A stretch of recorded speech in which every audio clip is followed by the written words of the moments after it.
आप देख रहे हैं कल्याण न्यूज़। बढ़ते हैं आगे की खबरों की ओर। निवारण के लिए उस क्षेत्र में वायु प्रदूषण के अल्पकालिक समाधान के लिए प्रभावी उत्सर्जन स्रोतों की विशिष्ट जानकारी की जरूरत, और ये IIT जोधपुर।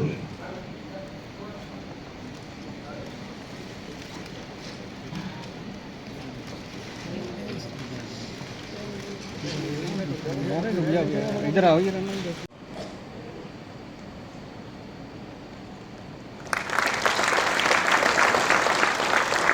दिव्यांशी, सृष्टि और तौशीन जॉन के बाद जो फोटोग्राफी कॉम्पिटिशन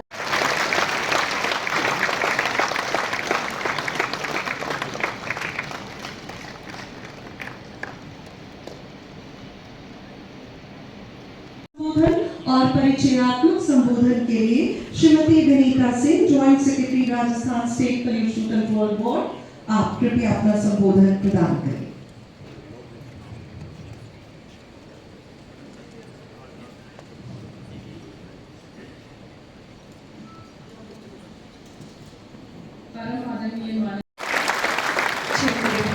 प्रदान किया जा रहा है। फोटोग्राफी कंपटीशन के विनर्स विपुल और रविंद्र। ऋतु शर्मा,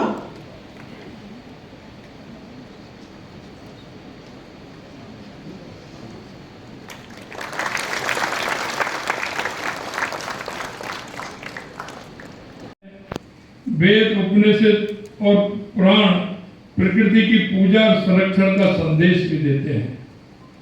हमारे यहाँ वृक्षों को पंचदेवों में से एक माना जाता है और उनकी पूजा की जाती है। हम तुलसी, पीपल, आम, अशोक, बल आदि की पूजा करते हैं। हमें पर्वत भी हम पूजते हैं। हम गोवर्धन जी पर्वत की परिक्रमा करना हमारी पर्वतों के प्रति श्रद्धा को दर्शाने का काम करता है।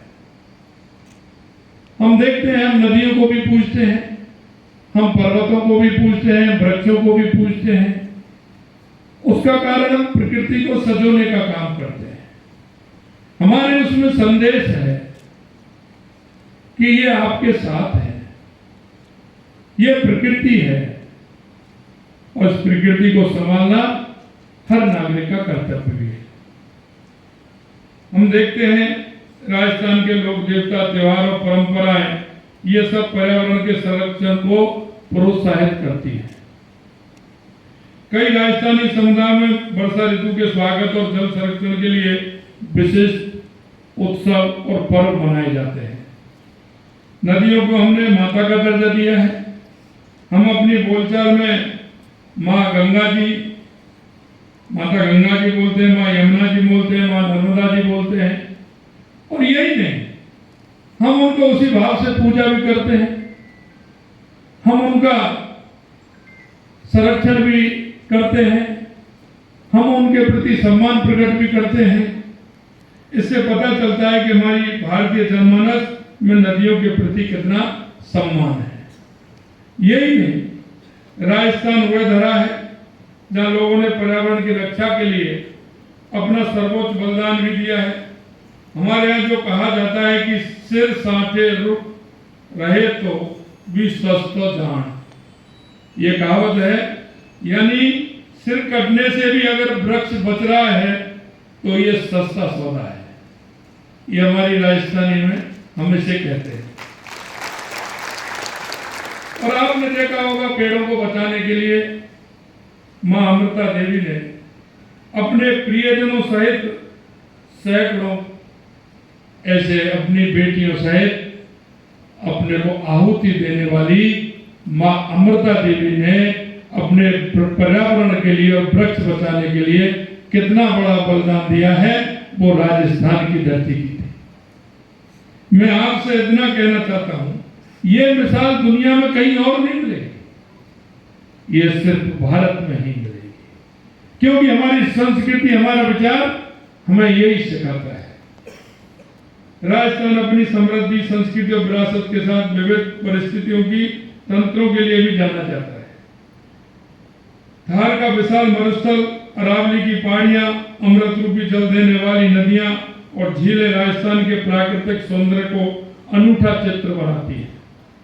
ये परिस्थिति तंत्र वनस्पतियों और जीव जंतुओं की एक समृद्ध संपदा का घर भी कहा जाता है। विश्व पर्यावरण दिवस हमें यह आह्वान करता है कि हम प्रकृति के साथ तालमेल बिठाकर रहना सीखें। और ये हमारी, क्योंकि आप देखते हैं सुविधा तो सभी चाहते हैं, और जैसा हम बनते हैं, जैसा हम सोचते हैं, मन भी हमारा वही सोचता है,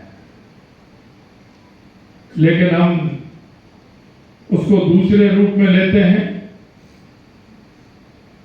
तो मन को समझाना भी पड़ता है।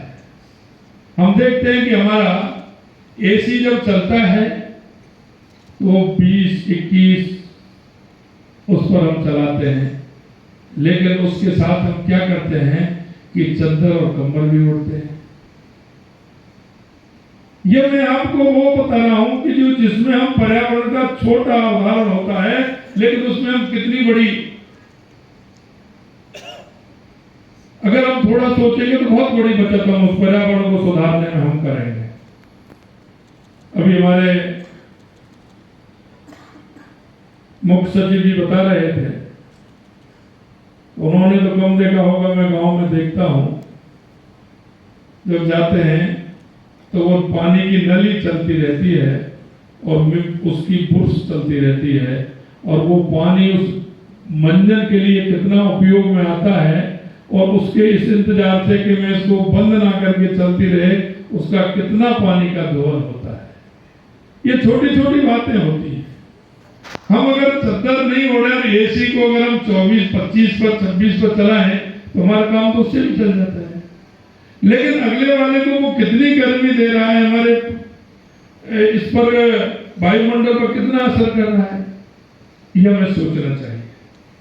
हमें यह समझना होगा कि प्रकृति के साथ संघर्ष नहीं बल्कि सहयोग करके ही हम अपने भविष्य को सुरक्षित कर सकते हैं।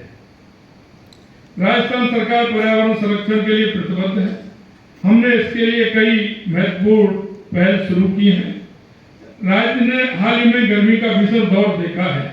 इससे स्पष्ट है कि जलवायु परिवर्तन से पैदा हो रही चुनौतियों से निपटने के लिए हम सबको मिलकर के तत्काल और प्रभावी कदम उठाने होंगे, जिससे कि प्रदूषण नियंत्रण के साथ साथ वृक्षारोपण, जल संरक्षण अत्यंत आवश्यक है। राजस्थान में पानी को लेकर एक कहावत है जो आप सबने सुनी होगी, घी लुढ़िया महारा की नी जासी, पानी डोलिया मारो जी भले। यानी कि घी अगर चला जाए तो हमें कोई दिक्कत नहीं, लेकिन पानी ज्यादा है तो परेशानी होती है। यह कहावत भी राजस्थान के अंदर है। राजस्थान जैसे सूखे प्रदेश में जल एक अमूल्य संसाधन है। इसे बचाने के लिए हमारी सरकार कई कार्यक्रम चला रही है।